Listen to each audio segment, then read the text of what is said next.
Bonsoir à tous et bienvenue dans cette nouvelle chronique littéraire. Ce soir, c'est un peu différent parce que c'est une soirée à thème.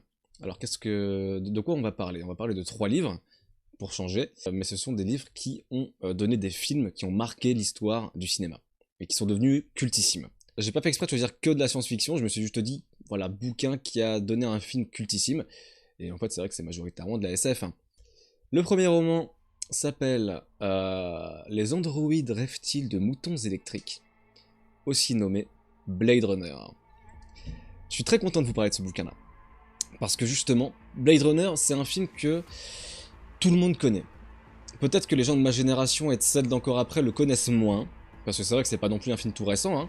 D'ailleurs, je vais pouvoir vous dire la date. Le film est sorti en 82. Blade Runner, c'est un film de Ridley Scott, et c'est un livre de Philip K. Dick. C'est marqué Blade Runner sur la couverture, mais le vrai titre, c'est Les androïdes rêvent-ils de moutons électriques. Disons que c'est à partir du moment où le film est sorti qu'ils ont rajouté la mention Blade Runner dessus pour que ça se vende, hein, parce que le film a eu énormément de succès. En même temps, j'ai envie de dire Ridley Scott et Harrison Ford dans la même phrase, forcément ça ne peut que marcher. Et donc, je vais vous parler de Blade Runner, aka Les androïdes rêvent-ils de moutons électriques. Pour cette chronique, on va faire quelque chose. D'abord, je vais vous parler du livre, ensuite je vais vous parler succinctement du film, et je vais vous expliquer les différences qu'il y a entre les deux. Parce que c'est généralement très intéressant à étudier, surtout sur les 3 exemples que je vous ai cités. Parce qu'on a 3 bouquins qui sont très différents de leurs adaptations, qui elles ont eu un succès de dingue. Je vais déjà donc vous parler de l'auteur de Blade Runner, Philip K. Dick, que vous ne connaissez peut-être pas, vous ne connaissez peut-être pas son nom, par contre son œuvre, vous inquiétez pas, vous la connaissez. C'est l'un des plus grands noms de la science-fiction de tous les temps. Donc les androïdes rêvent-ils de moutons électriques, qui est son œuvre la plus connue, enfin, Blade Runner du coup. Mais il a aussi écrit Minority Report ainsi que Total Recall. Si aucun de ces noms ne vous dit quelque chose, eh ben, rattrapez votre retard culturel, parce que là quand même, faut pas déconner. Donc il a eu énormément de ses œuvres qui ont été adaptées au cinéma. Il a écrit beaucoup de romans et énormément de nouvelles. Mais voilà, les 3 plus grands noms, c'est cela. Le roman en question, donc ça c'est l'édition J'ai lu. Traduction de Sébastien Guillot. Et c'est paru en 1968. C'est paru un petit peu plus tard en France, hein. Il me semble que c'est en 72 que c'est paru en France. Mais voilà, l'édition américaine est sortie en 68. Parce que du coup, oui, Philip K. Dick est américain. Je vais vous résumer Blade Runner. Blade Runner, c'est quelque chose qui est très difficile à résumer. Sachez que, je vous le dis dès maintenant, si vous avez vu le film, et que vous avez juste vu le film et que vous avez aimé le film, vous n'avez aucune idée de ce que raconte le bouquin. Parce que ça n'a rien à voir du tout. Alors la situation de base est un peu la même quand même, hein. Je veux dire, voilà, il y a des robots et il y a quelqu'un qui tue des robots, bon, basiquement c'est ça. Mais je vais vous lire le résumé que j'ai écrit pour le livre. C'est parti. En 1992, la Terre a été dévastée par une guerre nucléaire. La grande majorité des gens ont migré vers la planète Mars.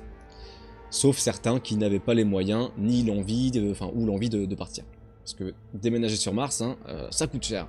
Voilà, Philip K. Dick avait littéralement fait du foreshadowing sur Elon Musk, c'est incroyable. Dans cette société dystopique, les gens laissent la télé allumée en permanence pour regarder l'émission de l'ami Buster. C'est un animateur qui a une émission qui tourne en permanence 24 h sur 24. En fait, on est dans un monde, ça se passe à San Francisco, où les gens ont constamment besoin, voilà, de contact humain. Ils ont constamment besoin de sentir qu'ils sont pas seuls. Parce que c'est vrai que des gens, il en reste plus beaucoup. En plus de ça, il y a une espèce de culte qui s'est mis en place, qui est le mercérisme. Et c'est un nouveau messie qui s'est installé, qui s'appelle Mercer. C'est vraiment une secte, hein, qui s'est installée, c'est complètement fou. Et il faut savoir que les gens ont chez eux des machines à empathie, des machines à émotion. C'est-à-dire qu'ils peuvent programmer ce qu'ils vont ressentir dans la journée, avec une précision morbide, quoi. Mais pourquoi je vous parle de ça juste après vous avoir parlé du mercérisme? C'est parce que il y a moyen de se connecter, grâce à cette machine, au Messie pour revivre le martyre du Messie, pour revivre toutes les douleurs, son chemin de croix, tout ça. Et c'est tellement bien fait que ça va jusqu'à la douleur physique. Quand on revit des moments où Mercer se fait lapider, machin, on le ressent, quoi. Et je veux dire, les gens font ça volontairement dans Blade Runner. Donc on sent que c'est une société dans laquelle l'ambiance est un petit peu anxiogène, quoi. C'est très bien retranscrit d'ailleurs dans le film, mais ça on en parlera du coup dans la seconde partie pour Blade Runner. Donc voilà, pour vous fixer un petit peu le tableau. De plus, dans cette société, la plupart des animaux ont disparu à cause de la guerre atomique qu'il y a eu. Forcément, c'est compliqué de survivre là-dedans. Ce qui fait que le fait de posséder un animal, parce qu'ils n'ont pas tous disparu, bien, il en reste quand même de beaucoup d'espèces, mais très peu de représentants systématiquement. Le fait de posséder un animal, c'est un signe de deux choses. C'est un signe de richesse, parce que forcément ça coûte très cher, et c'est un signe d'empathie. Parce que si on a l'envie de dépenser autant d'argent pour s'occuper d'un animal, c'est qu'on ne peut pas être autre chose qu'un être humain. Si vous avez vu le film, déjà là vous voyez quelques similitudes, mais bon voilà. Le fait est donc que posséder un animal, c'est un signe d'empathie et de richesse. Sauf que la plupart des gens, bah, ils sont très pauvres. Et donc, qu'est-ce qu'ils vont faire? Ils vont acheter des faux animaux, des animaux androïdes, des animaux électriques. D'où le titre, les androïdes rêvent-ils de moutons électriques? Donc voilà pour à peu près la société qui est dépeinte dans Blade Runner. L'empathie occupe une place très importante tout au long du bouquin, parce que voilà, il y a des êtres qui sont fabriqués de toutes pièces dans Blade Runner, tout comme dans le film. Sauf que ça s'appelle pas du tout des réplicants, contrairement au film. Ils ont pété un plomb, ils se sont imaginés un truc, bon voilà. Il n'y a pas une seule fois le mot réplicant dans le roman. Le mot c'est android, comme dans le titre. Donc voilà. Et disons que le seul moyen de déterminer si une personne est un androïde ou un être humain, c'est de checker s'il ressent de l'empathie ou non. Apparemment, c'est ça la frontière entre l'homme et le robot. Voilà, c'est l'empathie qui fait l'humanité. C'est ce qu'explique en tout cas Blade Runner. Du coup, c'est pour ça que c'est illégal, voilà, d'avoir des animaux électriques. Parce que c'est un petit peu louche, quoi. Si on découvre que tu as un animal électrique chez toi, qui est un faux animal, qui ne requiert pas d'amour, qui ne requiert pas d'empathie, qui ne requiert pas qu'on s'en occupe, qu'on le nourrisse ou quoi que ce soit, bah on va penser que c'est parce que tu essaies de faire comme les autres et donc que tu as quelque chose à cacher. Et dans tout ça, on a, tout comme dans le film, le personnage principal qui reste le même, qui s'appelle Rick Deckard, joué par Harrison Ford. Donc Rick Deckard, c'est un chasseur d'androïdes. Sauf que le problème, c'est que chasseur d'androïdes, ça paye pas des masses. Hein. Et Rick Deckard possède un mouton électrique. Sauf que son rêve le plus fou, ça c'est dès la première page du roman, on nous explique ça, son rêve c'est de posséder un véritable animal. C'est même pas pour faire bien dans la société, c'est juste son rêve, il a besoin de ça, quoi. Il a besoin d'amour, de donner de l'amour à quelque chose, voilà, il a besoin de ça. Et lui, il a du mal à survivre au niveau financier parce que il a ce fameux collègue qui s'appelle Holden, qui est meilleur que lui. C'est un meilleur chasseur d'androïdes que lui. Et qui donc rafle tous les contrats, toutes les plus grosses primes, c'est lui qui se les met dans la poche. Et voilà, Rick Deckard, il lui reste que dalle. Hein. À chaque fois, je revérifie comment il s'appelle parce que j'ai envie de l'appeler Harrison Ford, hein, c'est terrible, mais bon, voilà. Sauf qu'à un moment donné, on apprend que il y a 6 androïdes qui sont partis de la planète Mars pour venir sur Terre. Pourquoi? On sait pas. Ce qu'on sait en revanche, c'est que ce sont les modèles Nexus 6. Le Nexus 6 qui est le modèle le plus avancé d'Android et le plus dur à détecter. Holden, il est mis sur le coup, forcément, le meilleur. Sauf qu'il échoue. Donc la tâche incombe à Deckard. On lui propose le contrat, on lui dit est-ce que tu veux le faire? Lui, il a peur, parce qu'il se dit franchement, ils ont réussi à abattre Holden. Moi, j'ai aucune chance d'y arriver. Sauf que si j'y arrive, bah, je pourrais peut-être me l'acheter, mon animal. Et c'est pour ça qu'il accepte. Et tout ça, et bah c'est pas dans le film. Tout ça c'est pas dans le film. Il y a énormément de différences entre Blade Runner et les androïdes reptiles de moutons électriques. Et ce qui est terrible avec ce bouquin, c'est que on voit à quel point la frontière entre le robot et l'humain est fine. C'est-à-dire que la technologie est tellement poussée que par exemple il y a un extrait en fait où il y a un mec qui est dans un camion et qui voit un chat qui est en train de crever sur le bas-côté de la route. Et lui, il estime que c'est un androïde, quoi. Sauf que du coup, comment tu sais si c'est un androïde ou non? Sachant que les gens qui vendent leurs androïdes animaux, ils savent que c'est illégal, mais ils les vendent un minimum cher quand même, ce qu'il faut que ce soit parfait. Donc, ils les programment de telle sorte que s'ils commencent à bugger, eh ben, on va avoir l'impression qu'ils sont malades ou qu'ils sont blessés. Donc, comment tu fais la différence? C'est comme pour les humains. On se pose un peu la même question dans le film que dans le bouquin. Descartes, lui, il fait passer les tests aux gens qui sont suspectés d'être des androïdes. Le fameux même, enfin, le même test que dans le film, où il pose des questions très rapidement aux gens pour savoir, pour jauger leur empathie. Mais il a jamais fait le test sur lui-même. C'est comme dans le film, il y a cette question qui est posée également. Comment toi tu sais que t'en es pas un? Parce que les androïdes, de dernière génération, on leur a créé des souvenirs. Ils sont persuadés qu'ils n'en sont pas. Ils sont persuadés d'être comme vous et moi. Donc voilà, il y a toutes ces questions-là. Voilà, ça arrive même jusqu'à être philosophique, en fait. C'est la question de l'humanité. Qu'est-ce qui fait l'humanité? Je veux dire, si la seule différence entre un robot et un homme, c'est l'empathie, et qu'on arrive à programmer des émotions dans un robot, bah c'est quoi la différence du coup? Et ça pose des questions intéressantes. Et il y a énormément de choses qui se passent hein, dans le bouquin. Je vais pas rentrer dans les détails parce qu'après ça deviendra du spoil malheureusement. Mais très honnêtement, je vous conseille de le lire.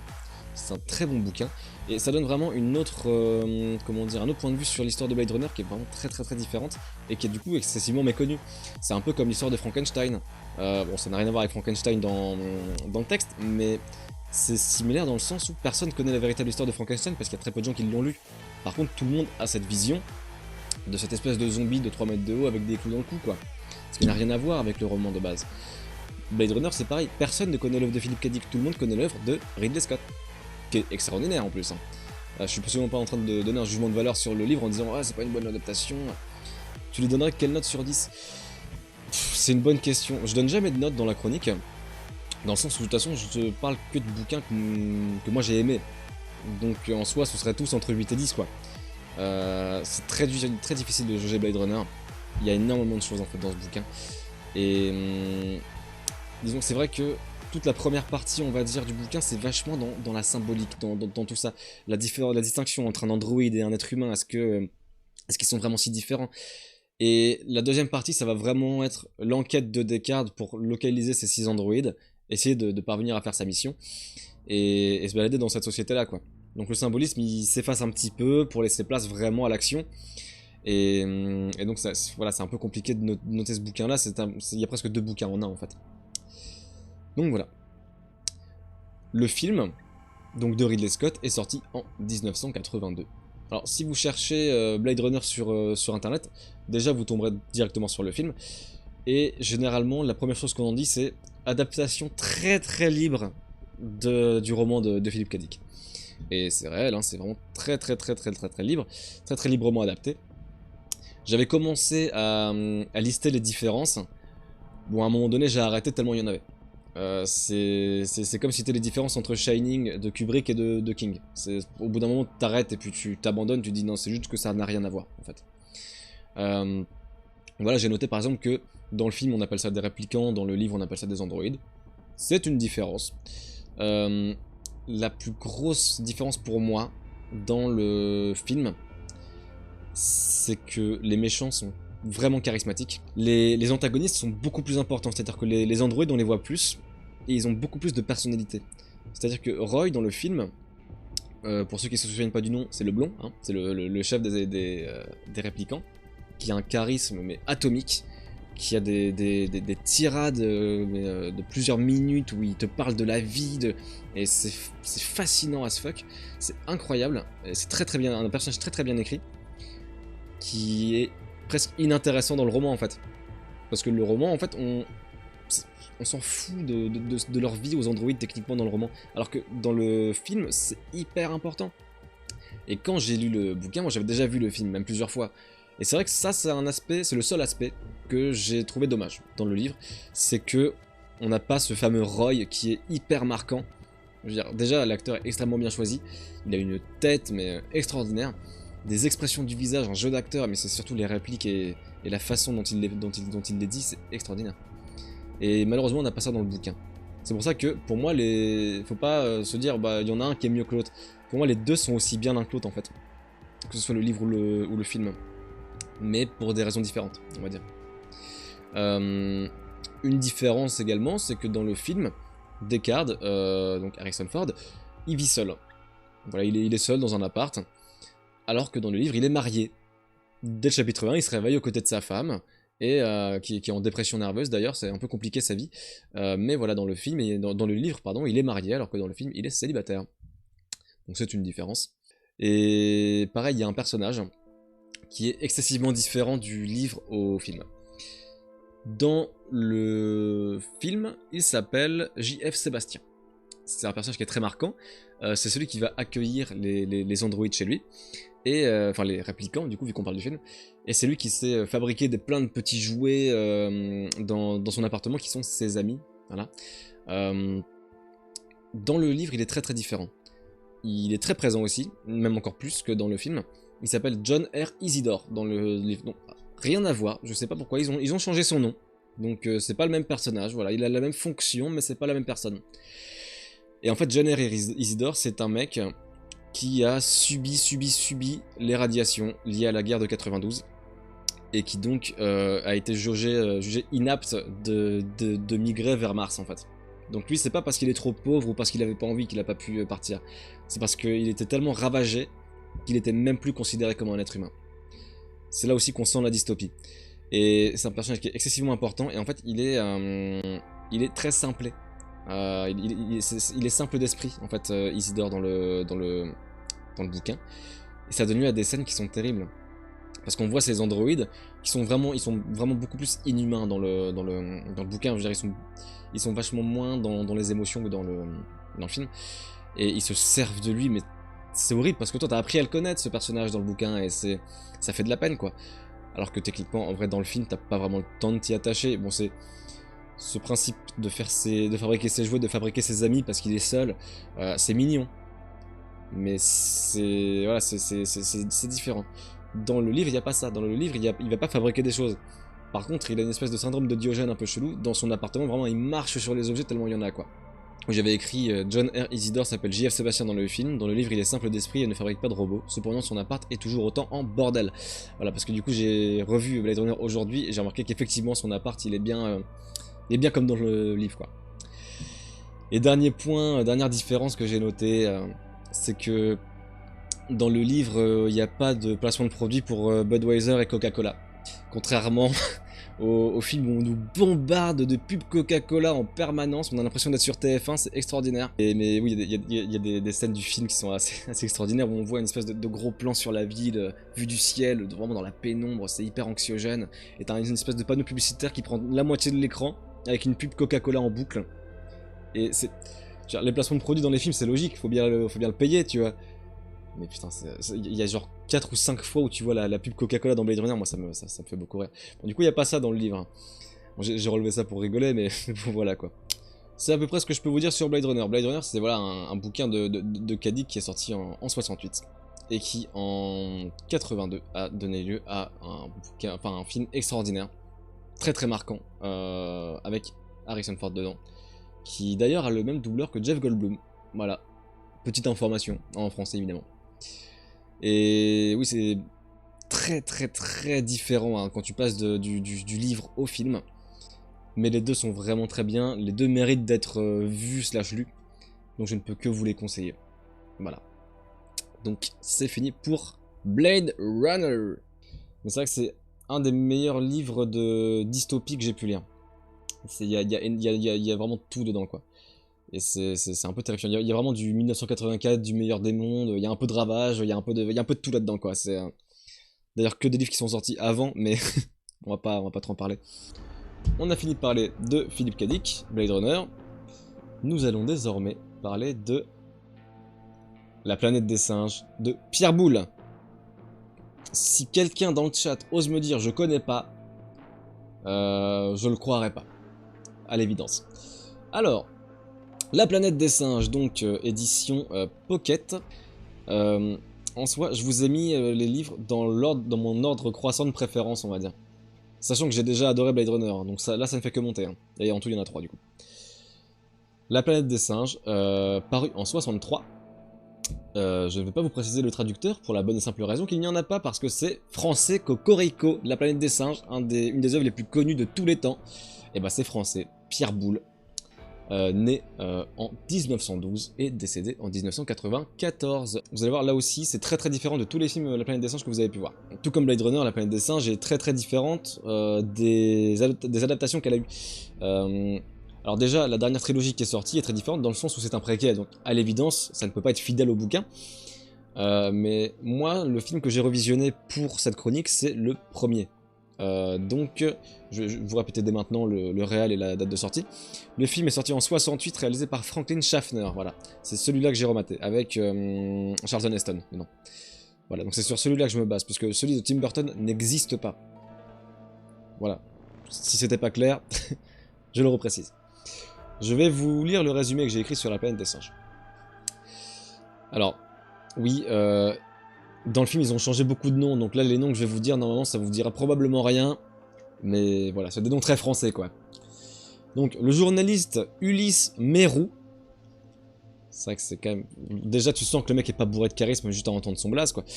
Le journaliste Ulysse Mérou, le professeur Antel et son second Arthur Levin partent dans l'espace en direction de Bételgeuse, une étoile dite supergéante, dans la constellation d'Orion. Le trajet durera pour eux 2 ans, mais il se sera passé sur Terre un temps bien plus important.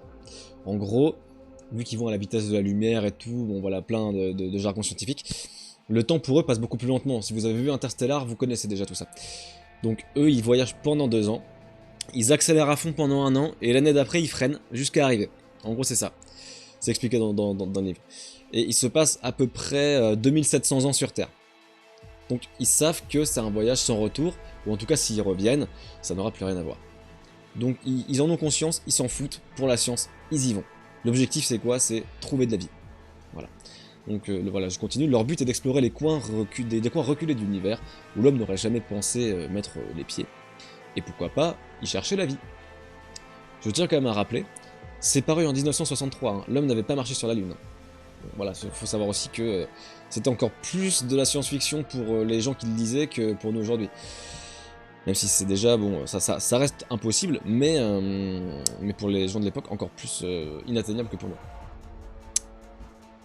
Donc voilà, ils veulent y chercher éventuellement de la vie, une planète habitable, quelque chose comme ça. Et ils vont pas être déçus du voyage. Ils vont se poser sur une planète qui est proche de l'étoile Bételgeuse, du coup, et qui semble avoir des conditions parfaites pour survivre. Le bon écartement par rapport à l'astre, enfin à l'étoile de Bételgeuse, du coup. Il y a de l'oxygène, avec un taux à peu près correct, il y a tout ce qu'il faut. Niveau température, pareil, tout est parfait. Donc, ils vont laisser leur navette, leur fusée orbiter autour de cette planète, et ils vont descendre avec une petite navette, ils en ont 2 des comme ça, donc ils descendent avec une petite navette sur cette planète. Ils vont atterrir dans une forêt luxuriante, magnifique. Voilà, il y a de la verdure de partout, c'est super joli, donc ils sont très contents. Et donc là, si vous avez déjà le film avec Charlton Heston en tête, vous vous dites « Ah ouais, ça n'a rien à voir déjà ». Mais bon, on y reviendra évidemment. Il faut savoir que voilà, ils n'étaient pas venus tout seuls. Ils avaient pris avec eux un animal. À votre avis, lequel? Un singe qui s'appelle Hector. Et donc, ils vont atterrir, ils vont se dire, bon, on n'est pas sûr quand même, parce que les conditions sont réunies, mais... Et s'il y avait un bug et qu'on n'avait pas calculé un truc et qu'on crève en sortant? Donc, ils vont jeter Hector dehors comme ça, allez, viens, va voler de tes propres ailes, mon bébé, voilà, vas-y. Il survit, bon, on sort, voilà. Parce que si le singe y crève, c'est pas grave, hein. Donc voilà, ils se rendent compte que la planète est tout à fait habitable. Ils sortent, ils se baladent un petit peu, et ils font des bonds et tout. C'est précisé que l'atmosphère est la même que sur Terre, la gravité aussi. Mais c'est juste que eux, dans leur vaisseau, la gravité était légèrement plus forte, donc ils se sentent vraiment comme des oufs à faire des petits bonds, les trucs, ils sont trop contents. Ils vont trouver un lac, dans lequel ils vont aller se baigner, qui est une scène qui est également dans le film d'ailleurs. Sauf qu'ils vont tomber nez à nez avec le premier être vivant qu'ils vont voir, en plus des végétaux. Ils vont tomber nez à nez avec une femme, à poil, qui les regarde avec un air très bizarre, et eux vont lui rendre ce regard très bizarre, pour 2 raisons. Déjà, parce qu'ils viennent de voir un être humain à 3000 années-lumière de la Terre, et que c'est la femme la plus belle qu'ils ont jamais vue. C'est précisé dans le bouquin, je sais pas pourquoi, mais c'est précisé dedans. Donc voilà. Et ils vont se rendre compte qu'elle ne parle pas. Elle produit des sons par contre. Donc elle grogne, elle crie, elle fait un truc bizarre. Donc eux ils sont à poil dans le lac, c'est une précision importante, pour le coup vraiment par contre. Et elle va les rejoindre, elle va nager un peu avec eux, mais tout en étant un petit peu, voilà, elle essaie, enfin, Elle se méfie. Instinctivement, voilà, elle se méfie. Et donc elle va nager avec eux, faire une sorte de parade un peu chelou, puis elle va se barrer. Ok. Ils vont sortir du lac, se rhabiller, retourner dans la forêt, ils vont la revoir au loin. Ils s'approchent d'elle, et là elle se met à hurler, et il y a une certaine distance entre eux déjà. Et ils se rendent compte qu'elle vient de voir Hector, le singe, dans la forêt, et qu'elle est terrorisée. Elle saute sur Hector, et elle le bute. Voilà, sans poser de questions. Elle saute sur le singe, elle le tue. Voilà, c'est un peu particulier. Ils se posent quand même beaucoup de questions, hein, les mecs. Ah ouais, on n'a aucune hésitation. Donc eux, ils sont terrorisés en mode, mais qu'est-ce que... Enfin, elle vient d'abattre le chimpanzé, c'est quoi ce bordel? Et donc ils foncent pour aller voir s'il est pas encore un peu en vie, mais pas du tout. Et donc ils vont s'approcher de la meuf pour essayer de la regarder un petit peu, pour essayer de comprendre quoi. Ils vont se rendre compte que partout autour, il y a plein d'autres êtres humains qui vont leur foncer dessus. Ils vont penser à une attaque, mais non, pas du tout. Ils leur foncent dessus et ils leur arrachent tous leurs vêtements. Parce que leurs vêtements, ça leur fait peur. Voilà, les vêtements de ces trois bonhommes là, les autres humains en ont trop peur. Quand tu sais un petit peu ce que tu vas lire, tu te doutes éventuellement de pourquoi. Mais de toute façon, c'est expliqué derrière. Ils vont finir par suivre ces fameux humains, parce que bon... c'est intéressant quand même de se dire des humains à 3000 années-lumière de la Terre qui ne savent pas parler, qui grognent et qui vivent à poil dans la forêt. Bon, t'as envie d'en savoir plus quoi. Ils vont les suivre, ils vont arriver dans une clairière et la nuit va commencer à tomber, donc ils vont passer la nuit. Et cette femme qu'ils ont vue au premier abord va se rapprocher du personnage principal, donc Ulysse Mérou. Elle va se recroqueviller contre lui et ils vont s'endormir. Bon, lui il dit trop rien, il se dit, on va dire que c'est normal, j'ai pas envie de l'énerver parce qu'elle a l'air un peu sauvage quand même, donc voilà, il s'endorme, tout va bien. Et ils sont réveillés par des bruits très étonnants, en tout cas très étonnants pour les fameux Français. Ils sont réveillés par des coups de fusil. Et ils entendent voilà, des hurlements qui viennent d'un peu partout dans la forêt, ils n'arrivent pas à déterminer par où c'est, ils voient que tous les humains par réflexe se mettent à sprinter, à foncer en hurlant et tout. Et Ulysse va se retourner, tout en courant avec les humains, parce que bon, il leur fait confiance hein, quand même. Il se dit que s'il s'enfuit, c'est peut-être qu'il y a une raison. Il va se retourner et il va voir que les choses qui faisaient ce bruit-là étaient des singes. Ce sont des gorilles, armés de fusils. C'est pas banal, donc, et qui sont habillés en plus de ça. D'où la terreur des humains quand ils ont vu des vêtements sur d'autres humains. Et le réflexe de les enlever. Le personnage va bugger un petit peu, enfin les trois d'ailleurs, hein, ils vont voir ça, ils vont se dire... Il y a ce bug de se dire, il y a des gorilles qui sont en train de chasser des hommes, au fusil. Hein. Et ils se rendent compte qu'en fait ils sont en train de faire plein de bruit pour attirer les humains dans un piège au fond, et voilà, c'est de la chasse quoi. Et donc Ulysse Mérou va commencer à sprinter, avec le bras droit du professeur aussi. Sauf que le professeur, le professeur, je retiens jamais son nom, le professeur Antel, voilà, est trop vieux et lui il court pas, donc il se fait choper directement, ils savent pas où il est, hein, voilà. Ulysse il court, il voit que son pote là, il se prend une balle dans la tête, il crève, enfin, c'est vraiment l'enfer, c'est terrifiant. Et il finit par lui se faire capturer par les singes. Ça va être un peu compliqué de continuer à vous expliquer sans vous spoiler. Parce qu'il se passe énormément de choses, mais le roman est très court. En fait, le roman, là, si vous regardez un petit peu, voilà, il est vraiment pas épais. Il fait 193 pages. Donc voilà. J'ai noté, c'est un grand roman, très court, et qui se lit facilement. Un grand classique de la littérature française, qui a laissé un héritage colossal dans le monde entier. Il s'agit d'un roman d'inversion plus que d'anticipation. Voilà, j'ai précisé que c'est presque une métaphore sur 190 pages en fait. C'est-à-dire, voilà, le but c'est de provoquer une prise de conscience chez le lecteur. C'est-à-dire, les animaux, tu les traites comme ça. Et si c'était toi? Regarde, là c'est toi qu'on traite comme ça te fait quoi? Ah, c'est ça ce roman-là en fait. Et c'est un peu retransmis dans le film, mais je trouve que c'est pas si retransmis que ça dans le film. On comprend que c'est l'intention, mais comparé au bouquin, c'est vraiment très différent. En tout cas dans le film de 68, évidemment. Donc voilà. Le film, du coup, parlons-en. Sorti en 1968, réalisé par Franklin Schaffner. Premier truc que j'ai écrit en regardant le film. Le mec fume un cigare dans une fusée, bordel. Non mais vraiment, la première scène, on voit Taylor, du coup qui ne s'appelle pas du tout Ulysse Merroux. On voit Taylor qui est en train de parler dans un micro pour enregistrer sa voix pour je ne sais qui, et il fume un cigare dans la fusée, quoi. Putain, l'époque, c'est extraordinaire. C'est d'un kitsch, mais ça m'a vraiment fait beaucoup rire. Donc Charlton Heston, en l'occurrence. Hein. Charlton Heston qui fume un gros cigare dans la fusée, ça m'a vraiment fait rire. Et voilà, disons que... Normal Ender, bah tout à fait, ouais. Disons que ce film-là, c'est compliqué de le découvrir aujourd'hui. Parce que, voilà, il est baigné dans le jus de son époque. C'est une phrase qui pourrait avoir l'air un peu dégueulasse d'ailleurs, mais il est baigné dans son époque, ce film. C'est-à-dire que le Steadicam, ça n'existait pas à l'époque.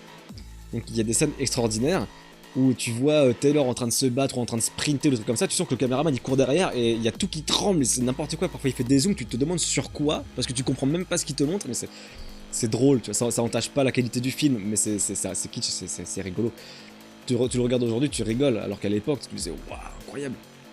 Donc voilà. J'ai noté des différences. Là, je les ai notées vraiment au fur et à mesure, hein, les différences. Parce que là, j'ai maté le film avec mes notes à côté, j'ai tapé au fur et à mesure. Au début du film, il y a un personnage féminin qui n'existe pas dans le roman, qui s'appelle Carol, je crois, qui est dans la navette, et dont la seule fonction est de mourir.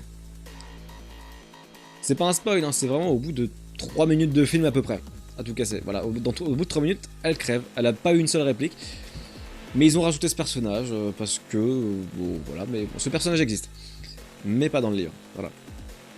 Et dans le film, en fait, dans le début, on voit donc Charlton Heston qui parle à la navette en disant bon, ça fait 6 mois qu'on est parti, machin, on va arriver d'ici à 1 an dans le système de Sirius et tout.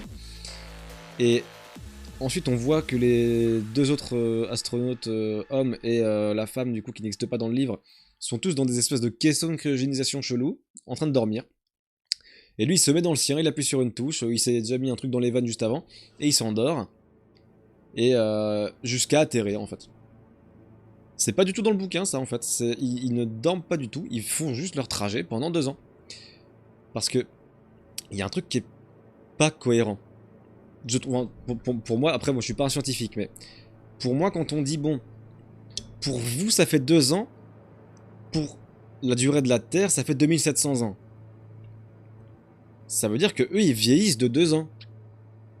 Donc pourquoi tu te cryogénises? Je veux dire, la nana, elle est... En fait, la meuf, elle meurt parce qu'il y a eu un bug dans son caisson. Et donc, elle a continué à vieillir, elle s'est pas cryogénisée. Je veux dire, tu la vois, elle a 4500 ans hein, quand tu la vois, hein, la nana. Mais pourquoi, en fait? Enfin, je sais pas. Parce que je fais ma petite parenthèse hein, sur les défauts du film dans le sens où ça n'a pas de sens. Le mec il dit littéralement ça fait 6 mois qu'on est parti, mais en 6 mois du coup tu devrais avoir déjà 600 ans quoi, enfin je sais pas, c'est bizarre, bon bref, c'était le petit aparté, mais bon en gros dans le bouquin ils dorment pas, ils sont pas cryogénisés, voilà, et dans le film oui. Les personnages humains ne sont pas les mêmes dans le film, mais les singes si. C'est une différence, donc voilà, les personnages n'ont pas les mêmes noms, en fait, tout simplement. Et pareil, là, les 3 personnages sont des cosmonautes, ce qui n'est pas le cas dans le bouquin. Alors, du coup, c'est quand même vachement plus logique dans le film, pour le coup, mais dans le bouquin, Ulysse Merroux, c'est un journaliste qui va dans l'espace à 3000 années-lumière, mais c'est un journaliste. C'est du journalisme total. Et l'autre, c'est un professeur et le bras droit du professeur, quoi. En gros, c'est ça. Là, c'est 3 cosmonautes américains. Qui a aussi l'autre différence, on comprend encore une différence. Dans le livre, ils sont français. Dans le film, ils sont américains. Parce que, bah, Hollywood, du coup. Donc voilà. Grosse différence. Dans le film, quand ils voient les humains, bah, les humains, ils les regardent comme ça en mode « Salut !» Puis bon, bah, ils continuent à bouffer des fruits et à faire leur vie. Alors que quand ils arrivent dans le bouquin, les humains sont terrorisés. Hein. Les humains sont complètement terrorisés. Et à juste titre, hein, du coup, forcément, hein, c'est pas banal, quoi. Et là, en fait, il y a des très très grosses différences de scénar, mais qui sont complètement explicables. C'est-à-dire que dans le film, les singes parlent anglais. Ils parlent, voilà, si on était dans un Tolkien, ils parleraient la langue commune, quoi. Voilà, ils parlent en anglais. Donc quand les hommes arrivent sur la planète, ils comprennent les singes. Il n'y a aucun problème avec ça. Dans le bouquin, c'est pas le cas. Dans le bouquin, ils parlent la langue simiesque. Donc, dans le bouquin, Ulysse ne comprend pas les singes et les singes ne comprennent pas Ulysse. Donc il y a là, c'est une différence qui est explicable parce que ils n'allaient pas mettre au point un langage pour ensuite mettre des sous-titres pendant 80% du film. C'est logique qu'ils aient fait parler les singes en anglais, quoi. Mais du coup, dans le bouquin, il n'y avait pas ce problème-là. Donc les singes parlent la langue simiesque et Ulysse Mérou parle directement quand il voit les singes qu'il est capturé, il essaie de leur parler, et eux ça les amuse parce qu'ils ont l'impression que c'est voilà, c'est comme quand t'as un singe qui fait des bruits de singe, quoi. Eux ça les fait marrer. Ils ont l'impression que c'est un humain qui fait un tour, quoi, comme si on lui avait appris à prononcer des sons. Dans le film, ce serait pas logique qu'il réagisse comme ça puisqu'ils parlent la même langue. Donc ils ont fait une modification. Dans le film, quand il se fait attraper, Taylor du coup il s'appelle, il se prend une balle dans le cou. Ce qui fait que pendant tout le début du film, il ne peut pas parler. Donc ils ont corrigé ce problème en fait de manière assez intéressante. C'était bien vu de leur part, je trouve, dans le film de faire ça. Même si du coup ça n'a rien à voir avec le livre, mais c'est bien vu. Parce que ça, du coup ça l'empêche de montrer qu'il est intelligent, ça l'empêche de montrer qu'il n'est pas un homme, comme qu'il dirait, sauvage. Donc voilà. Et pareil, voilà, dans le livre, oui, je suis désolé, il y a énormément de différences, donc je vais vraiment parler de ça pendant très longtemps. Dans le film, on voit donc Zira qui est une guenon, une femelle chimpanzé, qui est une chercheuse qui étudie le cerveau humain. Pour le coup, et qui du coup capture, on lui amène des humains capturés pour qu'elle fasse des tests en fait. Et bon, elle fait des tests assez pacifistes, hein, elle va pas non plus creuser dans le cerveau des gens. Il y en a qui le font, hein, il y a des singes qui le font, mais pas elle. Elle a fait des tests de motricité, des tests, elle fait plein de tests comme ça, mais elle leur fait faire des épreuves, des petits jeux, des trucs pour les tester en fait. Comme on fait avec les singes, tout simplement. Et donc dans le film, tu la vois qui s'approche d'un humain avec du sucre dans la main, et qui dit tu veux un sucre, machin. Donc t'as l'humain qui est là, il a faim, quoi. Elle dit bah parle, dis-le, parle, vas-y, dis-le que tu veux un sucre.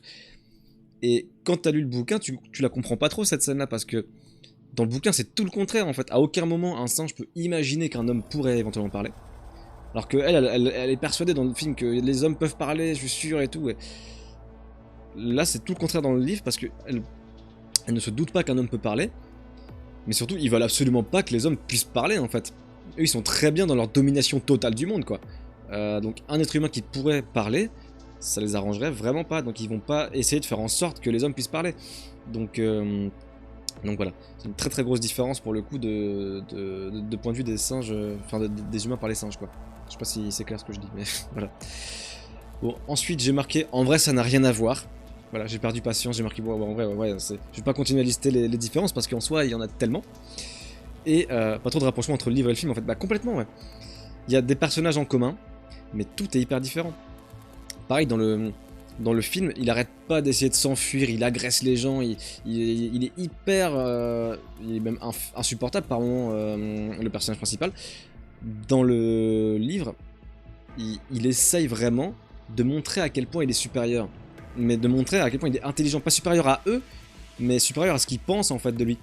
Et du coup voilà, il essaye de leur montrer, il fait tout ce qu'il peut, mais de manière pacifiste en fait, de manière très passive, il obéit. Et du coup voilà, il y a des moments très humiliants pour lui en fait, c'est très très dur, hein, dans sa tête à Ulysse Mérou, à ce fameux Ulysse Mérou. Il y a un moment où il y a Zira qui vient le voir, dès le début, hein, dans le bouquin, et elle lui parle en langage chimiesque que lui ne comprend pas, et lui dit bonjour, je m'appelle Ulysse Mérou, machin. Il essaie d'associer ce qu'il dit en fait à la tonalité qu'il veut transmettre, pour montrer qu'il n'est pas violent, qu'il s'exprime, qu'il exprime des idées. Et il y a Zira qui fait genre oula, putain, il est pas comme les autres là, celui-là. Et lui voit qu'elle réagit, il se dit putain, yes, let's go, c'est bon, dès le début, je vais pas rester dans cette élu très longtemps, quoi. Tout ça pour qu'au final, elle lui fasse un grand sourire et qu'elle lui donne un sucre en mode c'est bien, c'est bien. Et lui il se dit putain, mais elle me voit vraiment comme un animal, y a rien à faire. Et ça le frustre énormément en fait. Et le pire c'est que pareil, ses amis, le professeur du coup qui est le seul qui est resté en vie, bah il sait pas où il est. Il sait pas s'il est en vie, s'il est mort, si il subit la même chose que lui, si lui il est directement au bloc en mode lobotomie, enfin voilà. Vu qu'ils ont l'air de faire des recherches sur le cerveau, quoi. Et, et pareil, dans le film, on voit bien les différentes castes dans la planète des singes, mais elles sont pas vraiment approfondies, même si on comprend à peu près. Mais on en apprend beaucoup sur le système de la société des singes, en fait, dans le livre, en très peu de pages. Hein. Il y a 3 castes. Il y a les gorilles, les chimpanzés et les orang-outans.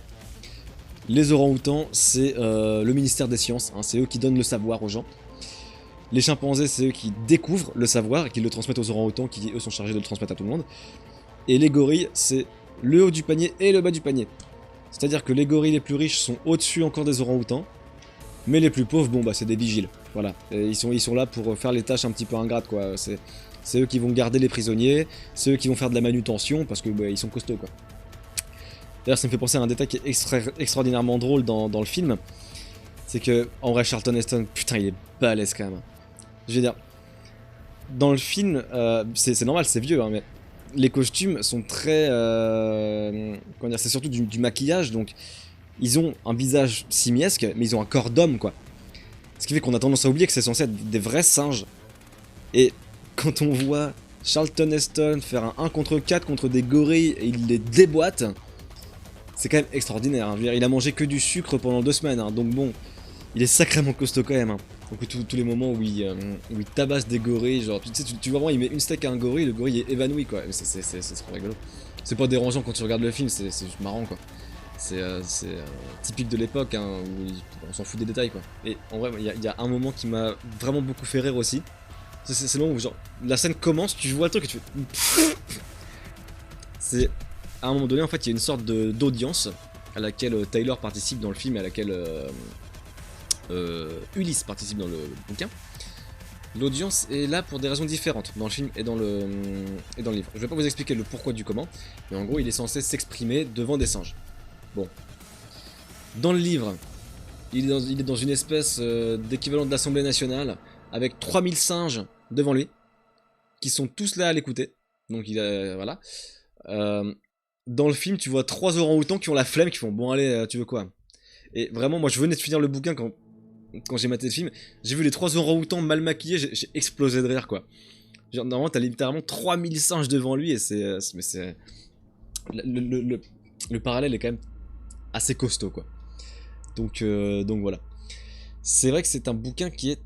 Enfin, c'est une adaptation qui est à la fois fidèle et pas trop, on va dire. Disons que déjà, ils ont vachement transformé la fin. Je vais vous spoiler la fin ni de l'un ni de l'autre, parce que vraiment, c'est très important de la découvrir, la fin, de la découvrir soi-même si on la connaît pas, quoi. Et disons que voilà, ils ont... La fin a le même effet, mais c'est vrai qu'elle est mieux dans le film. Elle est moins logique, mais elle est plus marquante. Voilà. Je vous dis rien, mais les deux fins sont bien, elles sont un peu différentes, même si le résultat est un peu le même. Mais voilà, il me semble d'ailleurs que Tim Burton était plus proche du livre sur la fin du film que Franklin Schaffner, là. Mais bon, je rappelle, le Planète des Singes de Tim Burton n'existe pas, donc je n'ai rien dit, voilà. En vrai, je pense que j'ai à peu près fait le tour pour la Planète des Singes. J'ai l'impression qu'à la fois il y a énormément de trucs à dire, mais en même temps, c'est un livre qui est court, donc on spoil assez vite. Donc j'essaye de pas trop vous le gâcher, mais franchement lisez-le. Il se lit très facilement. Vraiment, il n'y a aucune difficulté. Il se lit très bien. C'est fluide, c'est efficace. Les chapitres sont courts, ce qui fait que c'est très rythmé. Et quand tu finis un chapitre, tu sais que le prochain il sera court, tu fais... Oh, allez, encore un petit, quoi. C'est comme les séries avec des épisodes de 20 minutes. Bah tu la regardes pendant 6 heures, quoi. Mais alors oui, il y a des trucs que je peux pas vous spoiler malheureusement. C'est que voilà, il y a des scènes en fait qui sont un peu des références au livre et qui ont été mises dans le film, mais sans qu'on t'y prépare du tout. Ce qui fait qu'elles n'ont aucun sens dans le film, elles sont pas préparées, en fait tu les oublies même après les avoir vues. Juste là, pendant que ça arrive, tu fais... Ok. Bah, je vais essayer de pas m'en souvenir parce que c'est bizarre, mais d'accord. Alors que dans le livre, pardon, t'es dans la tête du personnage en fait, c'est écrit à la première personne. t'es dans la tête du personnage, et donc tout ce qu'il pense, tu le sais. Ce qui fait que bah, t'es pas surpris quand il fait certaines choses, alors que dans le film, tu te dis mais ça sort de nulle part, littéralement. Je vais rien vous dire parce que voilà, limite, si vous avez déjà lu ou vu et que ou alors que vous vous en foutez d'être spoil, vous pourrez me demander en privé et je vous dirai. Mais non, il y a des trucs, ils ont déconné. Hein. Et sachez que la trilogie là qui est sortie dans les années 2010 à peu près, donc qui est un préquel, c'est un préquel à ce film-là en fait. C'est pas un préquel au roman. Parce que forcément ce film là est très très connu et le roman l'est beaucoup moins. Ça, je pense que tu demandes à n'importe quelle personne pas française et à la majorité des Français, personne n'est au courant que le roman est français, que la planète des singes c'est français. Personne ne sait ça en vrai. Et donc voilà, moi c'est pour ça aussi que je trouvais ça intéressant de vous en parler parce que c'est un film, enfin c'est un livre qui m'a marqué. Un film qui m'a marqué quand je l'ai vu quand j'étais enfant, parce qu'il y a des moments quand même qui sont assez hard hein, dans le film. Et je trouvais ça important de vous en parler déjà pour que vous voyez un peu les différences. L'intérêt éventuellement de lire le roman, qui est très différent, mais qui est vraiment très très bien. Et de savoir que c'est français, quoi. Donc voilà, pour moi c'est très important. Et de savoir que putain, le personnage principal, il s'appelle Ulysse Mérou, quoi. Ça aurait été fou qu'il garde ce nom-là pour le film hollywoodien. J'en trouvais ça extraordinaire. On en a fini pour la planète des singes, hein, je vais pas non plus y passer 40 000 ans. Le prochain livre, du coup, normalement vous ne savez pas ce que c'est. Donc, j'ai décidé de vous donner un indice. Et dans le chat, essayez de deviner. Est-ce que vous êtes prêts ou pas? Je suis désolé d'avance pour ça.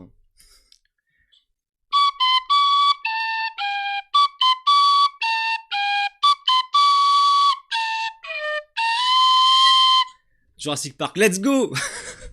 C'était bien ou pas? Je suis très fier de moi pour sur ce coup-là. Ah non mais là ça va pas être possible. Sachez qu'il s'agit d'une flûte irlandaise. Il a osé. Bah bien sûr, Jurassic Park donc, comme je vous ai dit au début, je les ai classés en fait inconsciemment d'abord, mais je m'en suis rendu compte après, dans l'ordre de celui que j'avais le moins préféré à celui que j'avais préféré.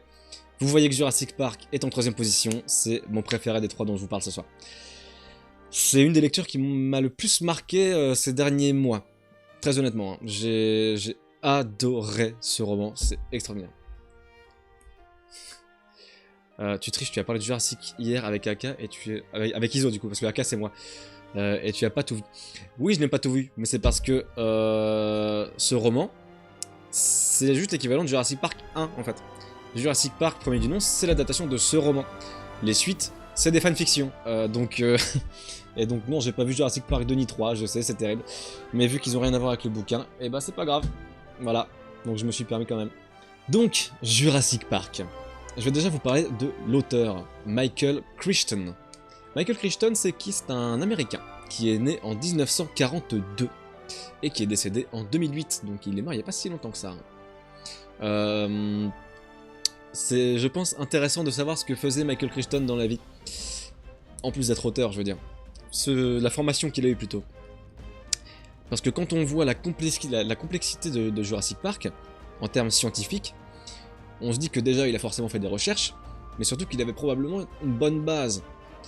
Sachez que Michael Crichton a été diplômé de médecine à Harvard, alors qu'il écrivait des bouquins en même temps. Hein.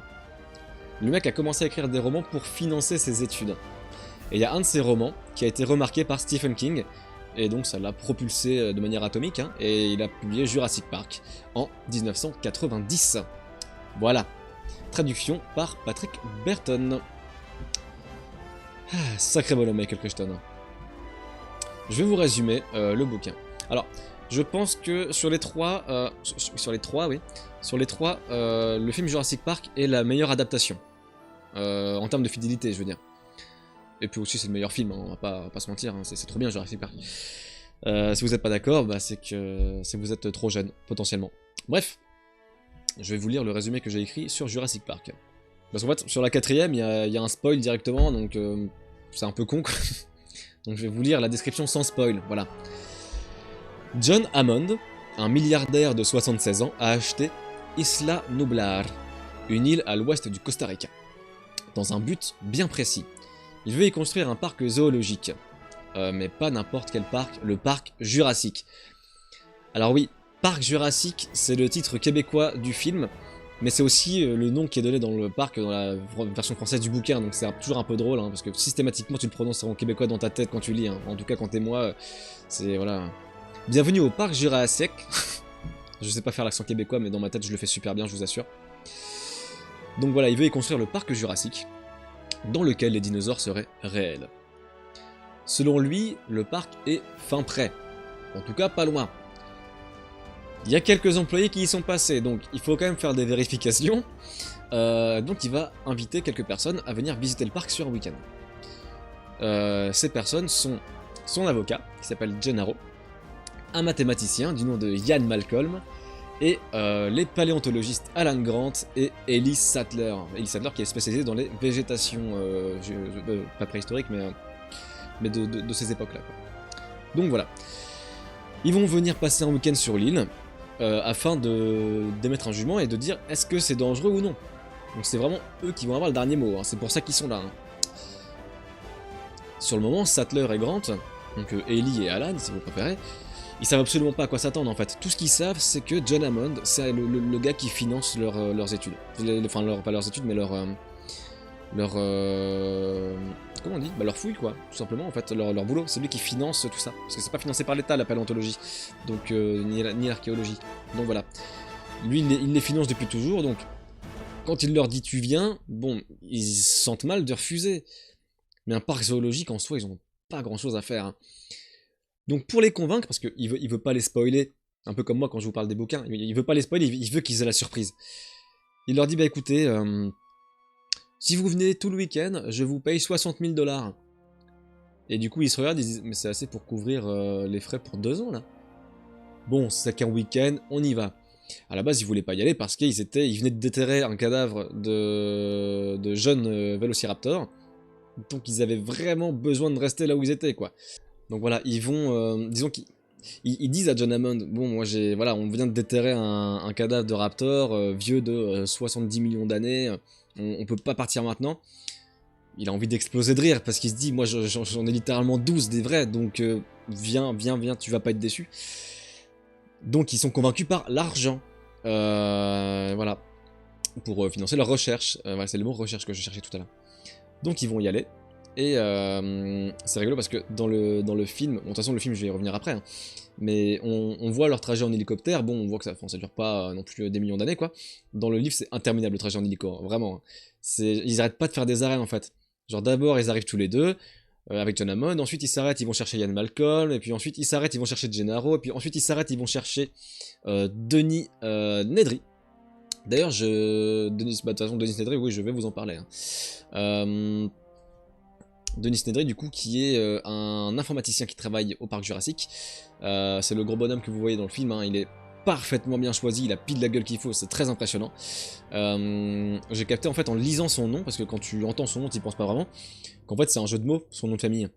C'est un informaticien qui a sa gueule dans les ordi en permanence, t'inverses le D et le R, ça fait nerdy.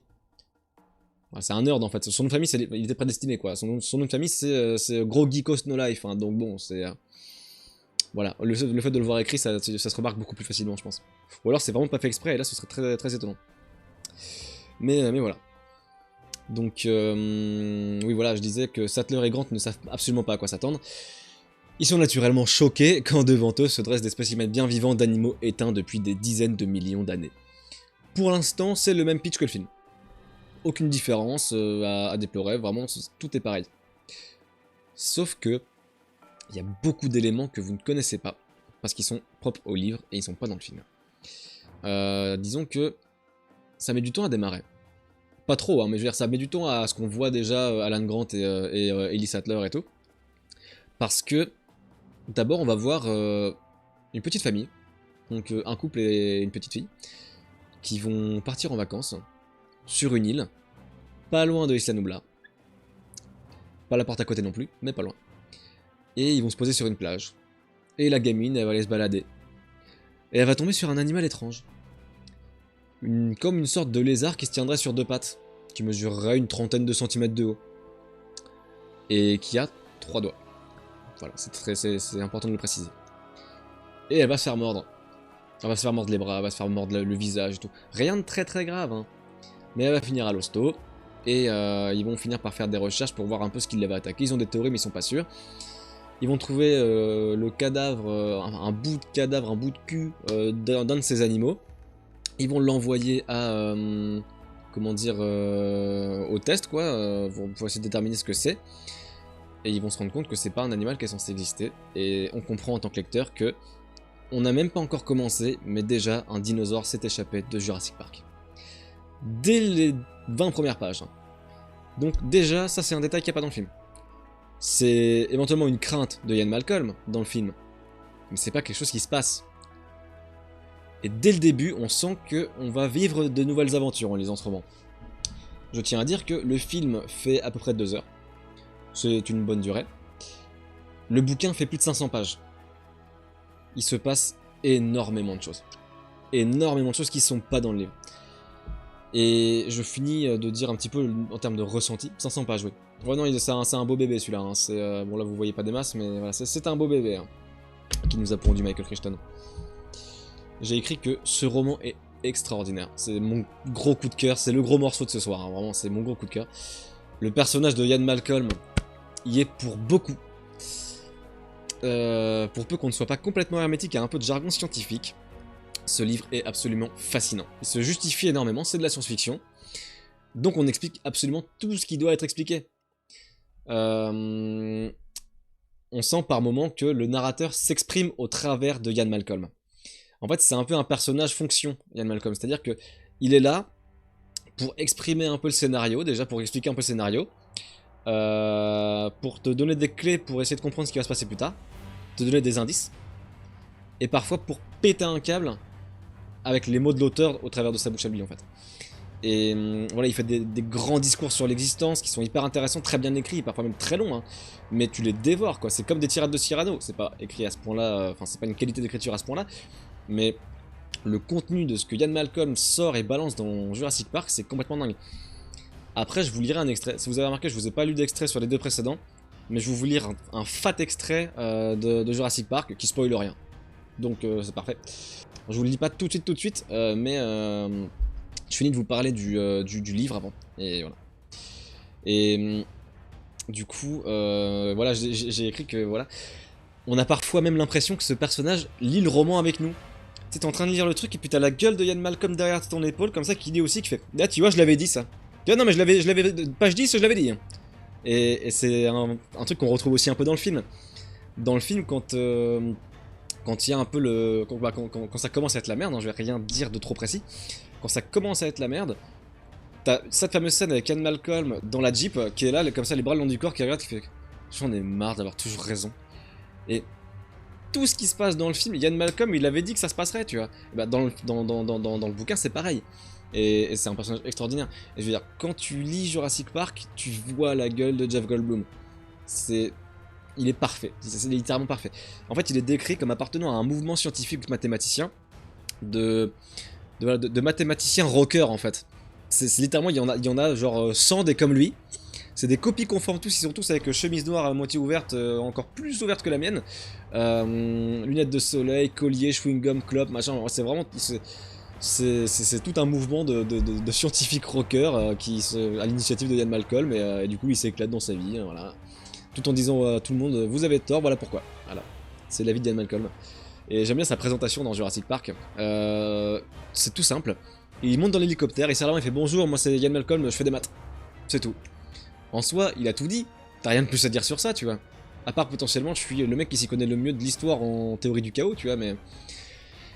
Parce que pour le coup, si dans le film ça vous a saoulé d'entendre Ian Malcolm parler en permanence de la théorie du chaos sans vraiment jamais comprendre ce que c'est, avec le bouquin vous allez comprendre. Hein. C'est encore pire. Mais moi j'ai pas trouvé ça dérangeant, au contraire. Je trouve ça complètement fascinant. Et justement il y a ce fameux extrait qui est très long, que je vais quand même vous lire, je vais vous le recontextualiser quand même. Même si c'est page 363. Mais bon, tout le monde a vu le film, hein, voilà, n'abusons pas. Hein.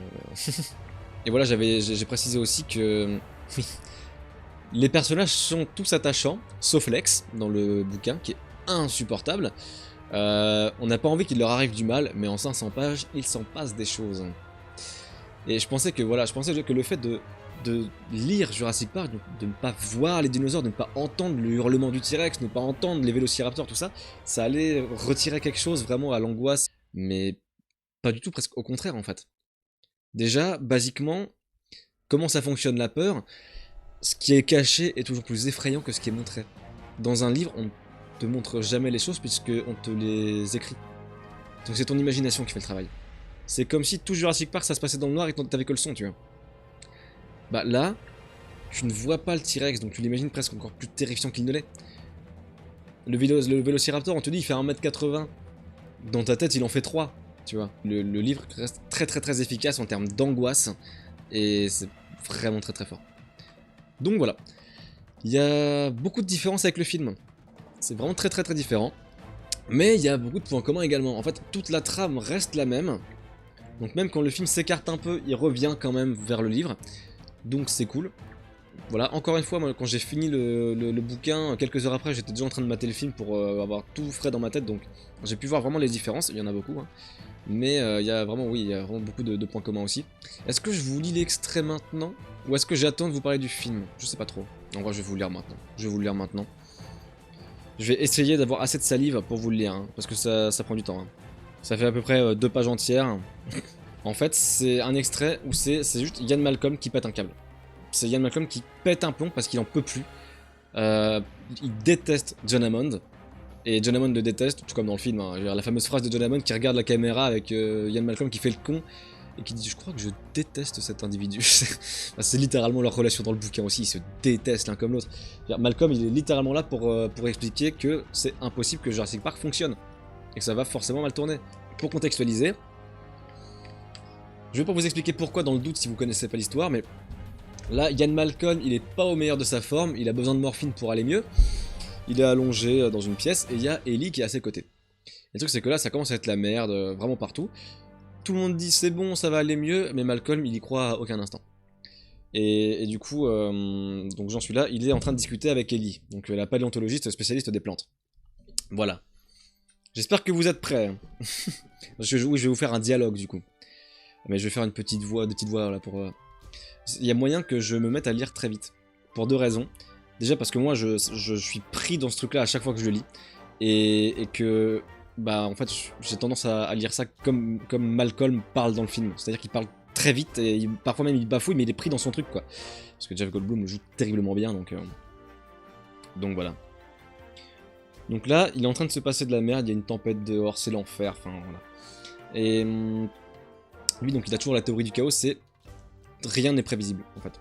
Tout peut se passer bien ou mal. Mais il y a quand même de grandes chances que tout se passe mal, c'est impossible de prévoir quoi que ce soit. Et là il est en train de dire à Ellie, bon, allez chercher des lampes torches, allez chercher machin, allez chercher machin, on va avoir besoin de tout ça. Alors que dans sa tête à Ellie, tout allait commencer à se passer un peu mieux. Donc elle est un peu étonnée. Et donc elle lui répond, je vais jeter un coup d'œil. Vous vous préparez à affronter un tremblement de terre ? Quelque chose comme cela. L'effet Malcolm suppose des changements catastrophiques. Mais Arnold prétend que tout le système fonctionne normalement. C'est à ce moment-là que ça se produit. Vous n'avez pas une très haute opinion d'Arnold, n'est-ce pas?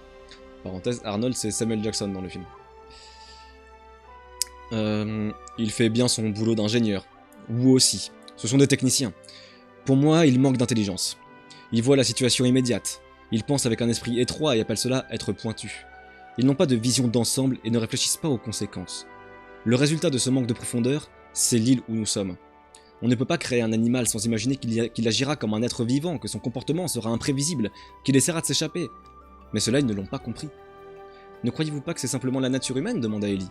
Certainement pas, répliqua Malcolm. C'est comme si l'on disait que des œufs brouillés et du bacon au petit déjeuner font partie intégrante de la nature humaine. Cela n'a rien à voir. Il s'agit uniquement d'habitudes occidentales et cette idée suffit à écœurer une grande partie de la population du reste du monde. C'est la morphine qui me rend philosophe, ajouta-t-il avec une grimace de douleur. Voulez-vous un peu d'eau? Non merci. Je vais vous expliquer ce qui ne va pas chez les ingénieurs et les scientifiques. Les scientifiques nous répètent à l'envi qu'ils cherchent à découvrir la vérité sur la nature. Il y a du vrai là-dedans. Mais ce n'est pas ce qui les motive. Personne ne peut être mu par une abstraction telle que la recherche de la vérité. La véritable préoccupation des scientifiques est la réussite. Tout ce qui les intéresse, c'est de savoir s'ils peuvent faire quelque chose, et ne prennent jamais le temps de se demander s'ils devraient le faire. Par commodité, ils qualifient cela de considération oiseuse. S'ils ne le font pas eux, ce sera quelqu'un d'autre. Ils ont la conviction que les découvertes sont inévitables, et essaient simplement d'être les premiers. Telle est la règle du jeu dans le monde scientifique. Même en recherche pure, toute découverte est un acte agressif, un acte de violence, qui nécessite un important matériel et change littéralement la face du monde. Les accélérateurs de particules mutilent le sol et laissent des déchets radioactifs. Les astronautes abandonnent des détritus sur la Lune. Il y a toujours une preuve du passage des scientifiques pendant qu'ils faisaient leurs découvertes. Toute découverte est un viol du monde naturel. Toujours. Ce sont les scientifiques qu'ils veulent. Ils tiennent à laisser leurs instruments, à laisser leur empreinte. Ils ne peuvent se contenter de regarder, d'évaluer. Ils sont incapables de s'intégrer à l'ordre naturel des choses. Il leur faut provoquer quelque chose de non naturel. Tel est le rôle que jouent les scientifiques. Et dire que des sociétés entières s'engagent maintenant dans cette voie. Malcolm poussa un profond soupir et retomba sur son lit. Vous ne croyez pas que vous y allez un peu fort? À quoi ressemble une de vos excavations après un an de fouilles? À un champ de bataille, reconnut Ellie. Vous ne replantez pas, vous ne rétablissez pas ce que vous avez bouleversé. Non. Pourquoi? Faute de crédit, je suppose, répondit-elle avec un petit haussement d'épaule. Vous avez assez d'argent pour creuser, mais pas pour tout remettre en ordre? Vous savez, nous ne faisons des fouilles que dans les Badlands. Que dans les Badlands, répéta Malcolm en secouant la tête. Que des détritus, que des déchets, que des effets indirects.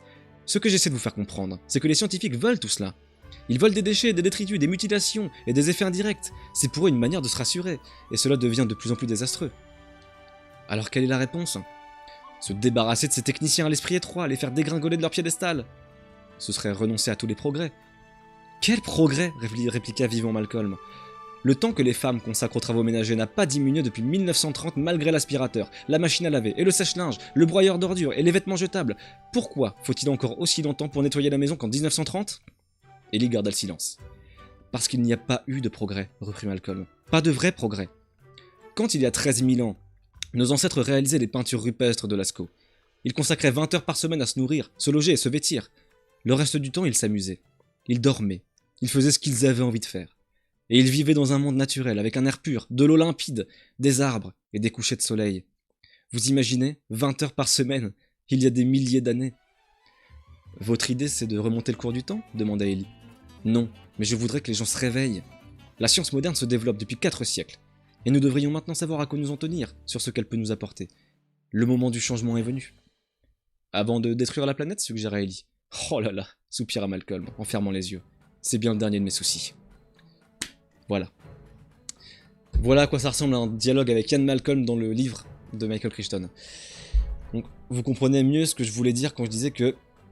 Incroyable. Non mais, c'est intemporel comme discours. Quand tu lis ça, mais ça te met une claque dans la gueule, mais c'est monumental quoi. C'est balèze. Hein. Et il y a un peu de ça dans le film, mais ils ont pas le temps de mettre des tirades comme ça dans le film, c'est logique quoi. Mais rien que ce principe de viol de la nature, il le sort. Hein, il le sort devant John Hammond dans le film. Et c'est balèze aussi. Mais là, je veux dire, là techniquement, il est en train d'en chier, il est sous morphine, il n'en peut plus de sa vie. Et il te balance tout ça. Et Ian Malcolm dans le bouquin, il est encore mieux que dans le film, alors que déjà dans le film, il est dingue quoi. Et après j'étais un peu deg dans le bouquin parce que il y a pas cette scène où il est torse nu, enfin chemise ouverte comme ça, comme un méga BG en train de regarder loin devant dans le vide pour aucune raison. J'étais très déçu de pas voir ça dans le bouquin parce que c'est la meilleure scène de Jurassic Park à mes yeux. Mais voilà quoi. C'est pour ça en fait c'est un peu des scènes qui sont hors du temps, hors du bouquin. Et c'est pour ça que je me suis permis de vous la lire parce qu'elle ne spoil pas le livre en fait. C'est juste des facts qui sont dits par Michael Crichton déguisé en Ian Malcolm. Si on réfléchit bien, en gros c'est ça. C'est un gars qui a des trucs à dire. Et c'est pour ça que quand il y a forcément des gens qui estimeraient, sans l'avoir lu, que Jurassic Park c'est de la sous-littérature. Mais quand tu vois des trucs comme ça là-dedans, tout est prétexte à philosopher, tout est prétexte à se poser des questions. Et Jurassic Park en est la preuve. Le mec qui a écrit Jurassic Park, c'était un génie. Hein. Je veux dire, quand t'écris 5 romans tout en étudiant la médecine à Harvard et qu'en plus t'es diplômé à la fin, c'est bon, je pense que t'es balèze. Et en plus, il a montré qu'il avait des pensées cohérentes. Et que c'était pas un bouffon, quoi. Et rien que le personnage de Ian Malcolm, je pense qu'il a été inventé pour ça. Il a été inventé pour être une excuse pour que l'auteur puisse s'exprimer librement. Quand je vous ai parlé du Vagabond des étoiles, je vous disais parfois le narrateur, qui est un narrateur externe, le narrateur pète un plomb, il s'emporte et il balance des trucs parce qu'il a besoin de ça, il faut que ça sorte. Là, c'est Ian Malcolm qui sert à ça, c'est pas le narrateur. Le narrateur, il est complètement plat dans Jurassic Park. C'est pas péjoratif, je veux dire, il a pas d'avis, le narrateur. C'est Ian Malcolm qui est là pour ça. Et encore une fois, Ian Malcolm, à chaque fois qu'il prédit quelque chose dans Jurassic Park, et bah il a raison. Hein. À chaque fois, c'est systématique. C'est même pas du spoil hein, à ce niveau-là. Mais je veux dire, bon, je vais pas vous spoiler plus que ça Jurassic Park. Je me rends compte que j'ai même pas encore commencé à parler du film. Hein. Donc on va commencer à parler du film. Mais au moins vous voyez un peu ce que tout l'amour que j'ai ressenti pour ce bouquin-là est en grande partie lié à Ian Malcolm. Qui a aussi beaucoup plus d'importance hein, dans le livre que dans le film. Parce que dans le film il est important dans la première partie, mais après il sert plus à grand chose, Ian Malcolm. À partir du moment où il y a la coupure de courant, parce que c'est pas vraiment un spoil, c'est même le pitch de base de Jurassic Park, c'est qu'à un moment donné il y a une coupure de courant et ça fout la merde. À partir de la coupure de courant, Ian Malcolm n'est plus utile dans le film. Il l'est encore un peu dans le bouquin. Voilà. Le film, réalisé par ni plus ni moins que Steven Spielberg, donc sorti en 1993. Le film retrace les éléments du livre à peu près fidèlement, durant en tout cas la première partie de l'histoire. Disons que à partir du moment où ils arrivent dans le parc et le moment où il y a la coupure de courant, c'est quasiment la même chose. En fait, à quelques exceptions près, mais en fait c'est la même chose racontée un peu différemment. Par exemple, dans le film, on se rappelle tous de cette scène très marquante du début de la visite où il y a l'espèce de petit dessin animé avec John Hammond qui se parle à lui-même à travers l'écran. Ah, dites bonjour, bon, machin, voilà. Ça, on l'a tous retenu. Et on se rappelle tous de cette scène, elle n'est pas dans le bouquin. En fait, toutes les explications dans le bouquin sont expliquées par des scientifiques. Et ça dure très longtemps, hein, les explications. Mais c'est pas chiant. Et moi, ce que je trouve génial, alors je vais en même temps fouiller un petit peu, bah, je crois que pile en ouvrant, voilà. Il y a, quand il monte les écrans de PC, on voit ce qu'il y a dessus. Vous voyez ce truc-là, là, ça c'est un tableau qu'il y a sur l'écran de l'ordinateur au moment où le scientifique raconte ce qu'il est en train de faire, en fait.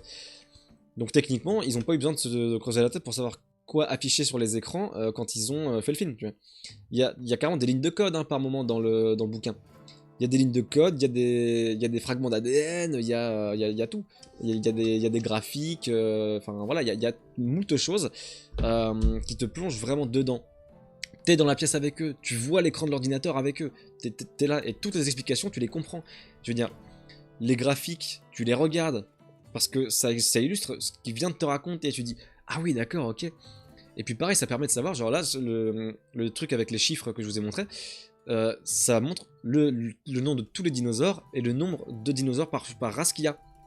Et c'est là qu'il y a une des différences les plus importantes entre le livre et le film. C'est que dans le film, il y a un T-Rex. Dans le bouquin, il y en a deux. Voilà. Parce que un, c'était pas suffisant. Dans le bouquin, il y a un T-Rex adulte et un T-Rex petit.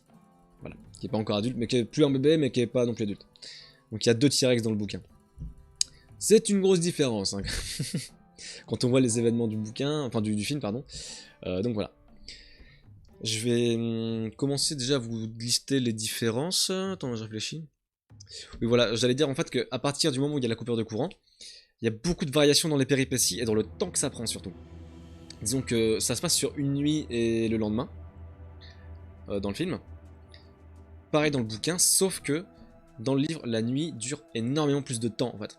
Genre quasiment tout ce qu'on les voit faire en plein jour, c'est encore la nuit dans le bouquin. Donc ça rajoute encore plus voilà, c'est encore plus anxiogène, c'est encore plus de stress quoi. Et on le ressent avec eux. Hein. Alors, je vais commencer à vous lister les différences donc. Dans le livre, Grant il aime les enfants, alors que dans le film il les déteste. Je veux dire les enfants en général. C'est précisé au début. Justement. Ellie se fout de sa gueule par rapport à ça, parce qu'elle sait que dès qu'il y a un gosse, il est hyper mal à l'aise, il aime pas ça, ça le frustre un peu, voilà. Dans le bouquin, il adore les enfants, parce que les enfants adorent les dinosaures. Tout simplement, en fait. Il disait, on voit à quel point les dinosaures, c'est fascinant quand on voit un enfant de 3 ans qui prononce Tyrannosaurus Rex. Tu vois. Il galère à dire yaourt aux fraises le mot, mais il te sort Tyrannosaurus Rex sans aucun problème. Diplodocus, Stégosaure, voilà. Les gamins, ils te sortent les noms scientifiques des dinosaures. Tellement ça les intrigue, tellement ça les fascine. Et ça, c'est quelque chose qu'il adore en fait, Grant, c'est quelque chose qu'il trouve génial, et du coup, il adore les enfants dans le bouquin. Donc il n'y a pas tout ce délire de ouais, il va devoir rester avec deux gamins et donc vaincre sa presque phobie des enfants dans le film. Non, ça c'est pas dans le bouquin pour le coup. C'est un ajout qu'ils ont fait. Donc voilà. Une grosse différence aussi, c'est qu'il y a beaucoup plus de personnages dans le film que enfin dans le livre pardon que dans le film. Par exemple, ça va avec l'autre différence. Gennaro et Ed Regis dans le livre, bah, ils ne font qu'un dans le film. En fait, dans le personnage de Gennaro, donc de l'avocat, dans le film, est un mélange de deux personnages du livre. Sauf qu'en fait, on le voit comme étant une grosse merde dans le film, c'est vraiment un lâche et tout, un truc, voilà. Mais c'est pas du tout le cas dans le bouquin, en fait. Il est même plutôt courageux, hein, il prend sur lui, hein, Gennaro, dans le bouquin. Mais c'est Ed Regis, qui est juste un actionnaire, je crois, qui visitait le parc avec eux, qui est un lâche invétéré, et qui a le même destin que Gennaro dans le film en fait. Donc Gennaro dans le bouquin a un destin complètement différent, je vous explique pas ce qui va lui arriver, s'il lui arrive quelque chose ou non, je vous laisserai découvrir si vous voulez lire le bouquin, qui mérite d'être lu, mais voilà, sachez que vous aurez des surprises. Voilà, ça je l'ai dit, la nuit dure beaucoup plus longtemps dans le livre. Les enfants de John Hammond, alors oui, je crois que ça je l'ai pas noté, mais John Hammond dans le film il est rigolo. John Hammond, bon, il fait rigoler, tu vois. J'ai dépensé sans compter. Bon, voilà. Déjà, cette phrase-là n'est pas dans le bouquin. J'étais abattu quand j'ai vu que c'était pas dans le bouquin. Parce que c'est vraiment la phrase que j'ai retenue de Jurassic Park avec Petite Futée, qui n'est pas non plus dans le bouquin. Bref. John Hammond, tu t'y attaches pas des masses dans le bouquin. John Hammond, c'est pas un gars que t'aimes bien. Parce qu'il est motivé, toutes ses motivations sont les mauvaises, en fait. Alors, dans le film aussi. Mais dans le film, il y a l'aspect de l'acteur qui est très très bien, qui fait que tu peux pas vraiment le détester en fait, tu le comprends presque. Et dans cette fameuse scène où les petits-enfants de John Hammond arrivent, John Hammond, pardon, quand ils arrivent, ils sautent dans les bras de grand-père, limite ils tombent dans les escaliers, machin, mais voilà, ils sautent dans les bras du grand-père, ah grand-père tu nous as manqué, oh merci pour les cadeaux, c'était génial et tout. C'est pas comme ça que ça se passe dans le bouquin. Dans le bouquin, tu les vois arriver de loin, avec le fameux Ed Regis d'ailleurs, et John Hammond il les regarde de loin, il va même pas les voir. Et il y a tout le monde qui fait « Vous avez ramené des enfants ?» Et il dit « Bah oui, bien sûr, et d'ailleurs, c'est pas facile pour en ce moment, donc ils ont intérêt à passer un bon week-end. » Voilà. Il les a pris juste pour que les mecs qui doivent décider de l'avenir du parc voient l'émerveillement de deux gamins, dont un passionné de dinosaures. Il a mis ses deux petits-enfants en danger pour juste pouvoir ouvrir son parc tranquille, sans délai. Voilà, il avait pas envie d'attendre 6 mois, donc il a fait venir ses deux petits-enfants. C'est ça John Hammond dans le livre. Il est beaucoup moins attachant que dans le film. Si tant est que vous l'ayez trouvé attachant dans le film. Donc voilà. Et donc, dans le livre, Tim, donc le petit, c'est le grand frère de Lex. En fait, je pense que Tim, il a à peu près le même âge dans le film et dans le livre. C'est juste que Lex est plus âgée que lui dans le film, mais dans le livre, elle est beaucoup plus jeune. Et elle est infecte, putain, mais t'as envie de lui mettre des claques, je te jure, c'est insupportable. Bon alors déjà il y a des trucs dans le film qui sont un petit peu bizarres, genre le coup de la lampe torche par exemple dans la voiture, j'en dis pas plus pour pas spoiler, mais ceux qui connaissent ce film vous voyez ce que je veux dire, bon, c'est un peu gros quand même. Dans le livre tu lui pardonnes parce qu'elle a genre 6 ans quoi, donc elle se rend compte de rien. Mais il y a des moments où il faut fermer sa gueule aussi, t'as un instinct de survie, quoi. Bref, non, elle m'énerve beaucoup. Mais du coup les rôles sont un peu inversés, donc là dans le bouquin c'est vraiment Tim qui prend soin de sa petite sœur. Et c'est lui le féru d'informatique, c'est lui qui fait, c'est vraiment lui qui agit quoi. Elle sert en fait, vraiment c'est un boulet en fait hein, dans le film. Ce qui est bien, enfin, dans le livre pardon. Ce qui est bien dans le film c'est qu'aucun des deux enfants n'est vraiment insupportable et aucun des deux enfants n'est un poids. Ça c'est plus agréable on va dire. Dans le livre c'est cohérent, mais il y a des scènes où tu fais... Voilà, en fait c'est un peu... Comment c'est Violette, je crois qu'elle s'appelle dans Charlie et la chocolaterie, quoi. C'est un peu ça en fait. Non, c'est même pas ça, c'est la gamine là qui se fait tabasser par les écureuils dans Charlie et la chocolaterie. C'est un peu ça, Alex. C'est la gamine pourrigatée jusqu'à l'os, qui a des roquettes en plein milieu de la forêt poursuivie par un T-Rex, ça n'en a rien à foutre, quoi. La pauvre gamine qui a rien demandé. Ah non, lis Jurassic Park, je te mets au défi d'apprécier la gamine. Vraiment. Ah putain. C'est qu'un bébé. Mais mon cul, ouais. Oh là là, bref. Oui, elle a 6 ans, mais c'est pas une excuse. Hein. Je suis désolé, moi j'en connais des gamins de 6 ans qui auraient été beaucoup plus agréables dans des telles circonstances. Bref. Oui, alors ça par contre, Donc les deux T-Rex, c'est bon. Tous les personnages sont bien plus importants dans le livre. C'est-à-dire que, par exemple, vous voyez le scientifique qui montre l'éclosion d'un œuf dans le film. On le voit, mais tout le temps dans le bouquin. On le voit on le voit vraiment tout le temps, tout le temps, tout le temps. On connaît même un peu sa vie. Il y a carrément des flashbacks avec John Hammond et tout. Pareil, Samuel Jackson, son personnage, bon, on sait qu'il fume clope sur clope, c'est tout. Là, on le voit beaucoup dans le bouquin. Tous les personnages sont importants. Pareil, Muldoon, le chasseur, on le voit énormément. Et pareil, il a pas le même destin dans le bouquin. Je vous dis rien de plus. Hein. Voilà. La plupart, il y a beaucoup de personnages en fait presque tous les destins sont inversés en fait dans le film et dans le bouquin. D'ailleurs, j'ai été surpris de voir que Michael Crichton est crédité dans le scénario. Ils sont deux. Donc je pense qu'il devait être consultant scénaristique pour le film. Et ça arrive généralement quand les auteurs font ça, qui se disent tiens, et si ça avait été ce personnage-là plutôt? Et si ça avait été ci? Et si ça avait été ça? Et du coup ils tentent des nouvelles choses. Ils disent changement de format, réécriture, autant se faire plaisir. Donc je pense que c'est ce qui s'est passé. Après moi je le connais pas le mec. Hein. Il est mort, j'avais 9 ans, donc bon je l'ai pas rencontré si tu veux. Mais je pense que c'est sûrement ça qui s'est passé. Donc en gros, ça peut s'expliquer facilement le pourquoi c'est pas pareil, tu vois. Pourquoi le frère est plus petit dans le film alors que dans le livre il est plus grand. Pourquoi c'est pas lui qui machin. Pourquoi lui, Well, il meurt pas et en fait dans le livre c'est, bref. C'est voilà des idées. Il s'est dit et tiens et si. Et donc il l'a fait. Voilà, ils ont fait ça dans le film. C'est intéressant en soi. C'est pour ça que c'est bien aussi de dire les deux. Donc voilà.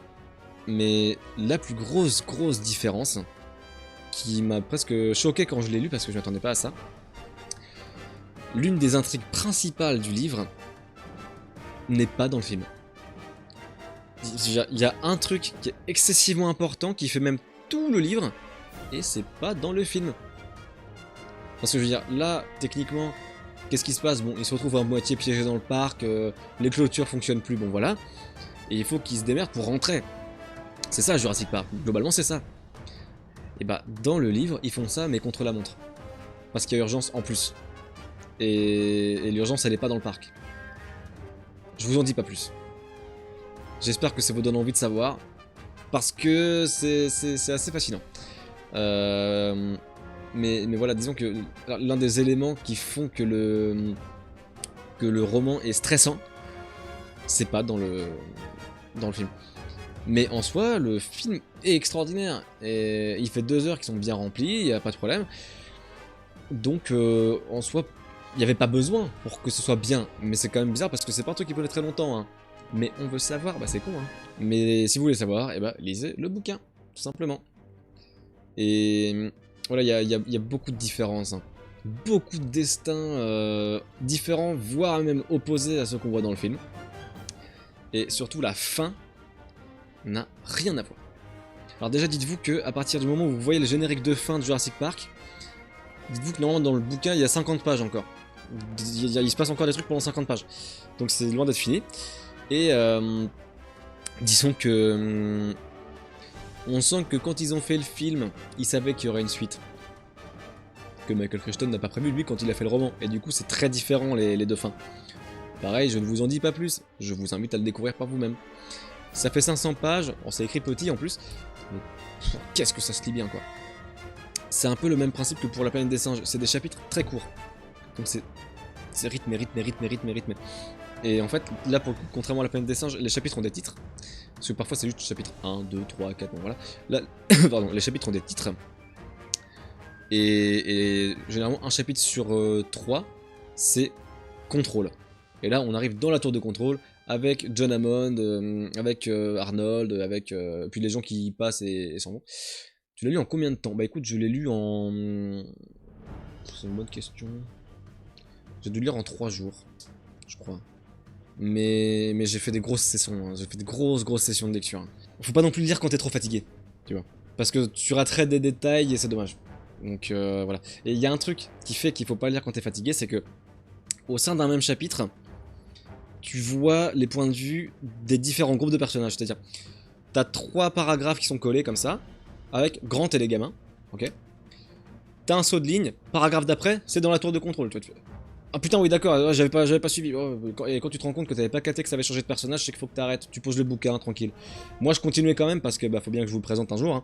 Mais et que moi, je suis habitué donc j'arrive à me remettre dedans quand même. Mais quand tu débutes, c'est un peu compliqué. Hein. Généralement, là, dans ces cas-là, faut pas se forcer, sinon ça va se dégoûter. Donc voilà.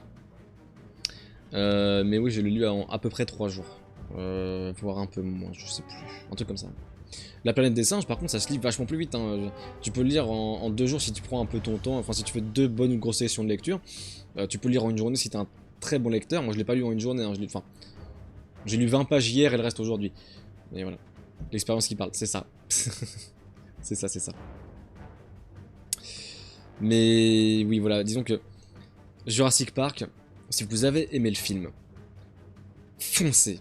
Foncez parce que vous allez apprendre des trucs complètement dingues. Il y a une question qu'on peut se poser dans Jurassic Park, que ce soit dans le bouquin ou dans le film. C'est quoi la légitimité de Hammond de faire ça en fait? Genre c'est qui pour se dire tiens je vais ressusciter des dinosaures et je vais en faire un parc? Genre c'est qui ce mec? C'est un scientifique? C'est quoi? Bah vous allez en apprendre vachement plus dans le bouquin déjà. Je vous dis rien, je vous laisse découvrir parce que moi j'étais en mode attends quoi? Tu as fait quoi John Hammond? Et du coup c'est assez intriguant et c'est assez intéressant de découvrir tout ça. Moi j'ai vraiment aimé on apprend plus sur les personnages que t'as l'impression de connaître en fait. Et c'est vraiment trop cool. Et pareil, Ian Malcolm, mais il est... je le dirai jamais assez. Bah, vous avez lu, vous avez vu l'extrait que je vous ai lu tout à l'heure. Hein. Il est formidable ce personnage dans le bouquin, il est extraordinaire. Genre à chaque fois que tu vois Ian Malcolm écrit quelque part, tu fais cool. Genre à partir du moment où tu vois le chapitre qui porte le nom Malcolm, tu sais que tu t'arrêteras pas de le lire, le bouquin. Tu peux plus t'arrêter derrière. Donc voilà. Si vous voyez ce nom-là, faites une pause, buvez un café, mangez une banane et foncez. Voilà, c'est tout ce que je peux vous dire. Je pense avoir fait le tour.